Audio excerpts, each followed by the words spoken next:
Europe 1, 8h34. La revue de presse de Natacha Polony. Bonjour Natacha. Bonjour Thomas, bonjour Julie, bonjour à tous. Alors ce matin, une de vos journaux, on prend un an d'avance. Bienvenue en 2017. L'Opinion, Sarkozy, et si c'était encore lui?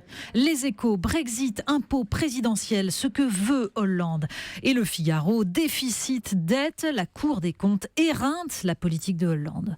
Pendant ce temps, l'Obs tente de lancer un débat spécial campagne. Cannabis, et si on légalisait?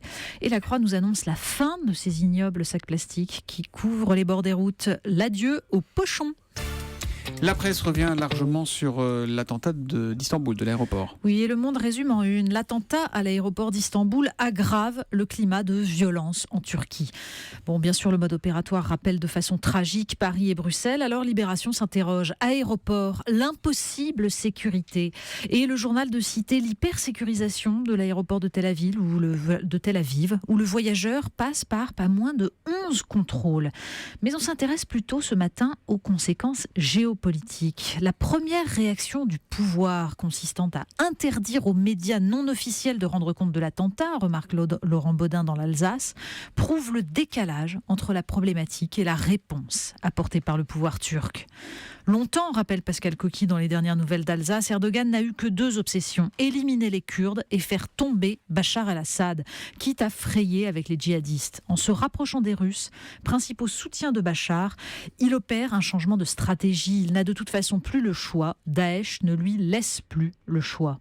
Alors, comme le conclut Jean-Christophe Ploquin dans La Croix, la déstabilisation de la Turquie aurait un impact jusqu'à Berlin, Rome ou Paris. C'est l'interview du jour, celle de François Hollande, chef de l'État ou est candidat à la présidentielle, dans les Échos. Et voilà, 2 pleines pages dans les Échos et des considérations qui vont du projet européen à la défense de son bilan. Surtout cela d'ailleurs, François Hollande est en campagne, mais bon, il ne faut pas le dire. Alors on y trouvera une réponse à ces électeurs de gauche qui se sentent trahis. La trahison, dit-il, c'eût été de laisser le pays dans l'état où je l'ai trouvé. Bon, certains répondront un peu malveillants que c'eût été un moindre mal. Mais le plus intéressant, c'est peut-être le tout début de l'entretien et cette réponse sur le Brexit. Le choc a été d'autant plus fort qu'il n'avait pas vraiment été anticipé, y compris par les dirigeants britanniques. Y compris. Le président s'inclurait dans ceux qui n'avaient pas anticipé ? Gouverner, ce ne serait pas prévoir ? Bon, il continue. Il y a toujours une forme de naïveté qui consiste à penser, malgré les leçons de l'histoire, que tout finira par s'arranger et que la raison et l'esprit européen l'emporteront sur le nationalisme et l'extrémisme. Une forme de naïveté. La méthode Coué, en fait, ça ne marche pas. François Hollande aurait aussi, lui, changé ? Dans le Parisien, à présent, un papier, une enquête intéressante sur l'avenir des terres arables. Mais oui, un sujet françaises. Sur lequel, justement, il serait crucial de prévoir, et certains le font. Le Parisien s'interroge en une. Pourquoi les Chinois achètent nos champs ? Eh bien, parce que la Chine veut assurer son autonomie alimentaire. Quand nous détruisons, nous, 1 mètre carré de terre cultivable toutes les 26 secondes en France. Alors, après l'Afrique, après les États-Unis, les Chinois achètent donc dans le Berry. Sans créer d'emploi, bien sûr. Alors, ils ont aussi tenté l'Australie, mais la vente a été bloquée par le trésorier du gouvernement australien qui l'a jugé contraire aux intérêts nationaux. Mais oui, mais encore faut-il avoir des politiques qui définissent les intérêts nationaux. Une femme à présent qui fait du bien aux autres femmes. Exactement. Elle s'appelle Rada Atem Ganser. Elle est libanaise, gynécologue obstétricienne, et elle fonde à Saint-Denis une maison d'accueil pour toutes les femmes abîmées par la vie. Le Point raconte, c'est 14% de patientes excisées, 14%. Puis ces femmes battues, mariées de force, ces futures mères nourries, gavées de chips et de soda, tous qui n'ont jamais consulté. Dans une ville où le dernier gynécologue a pris sa retraite il y a quelques années, l'hôpital voit déferler toute la misère du monde. Et les premiers à vivre cette misère, violence, ségrégation religieuse, eh bien ce sont les femmes et les enfants. Alors la Maison des Femmes, c'est un projet magnifique, salué par l'État, mais qui bien sûr n'a pas un sou à mettre. On termine.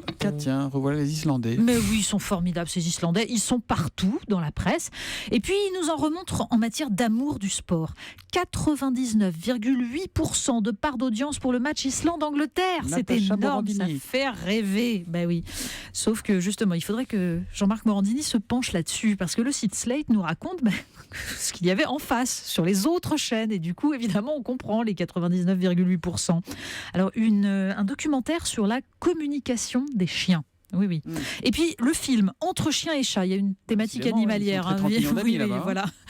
Et aussi, pour changer, une émission sur la place de la musique dans les séries et les films. Oui, ça aide à aimer le foot quand même. Hein. Mais cela dit, c'est une stratégie porteuse, limiter les offres concurrentes.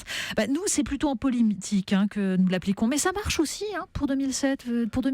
Vous voulez Sarkozy, Hollande ? Moi, ce que je veux, c'est que vous reveniez demain matin à 8h30 pour la revue de presse sur Europe 1. À demain, Natacha.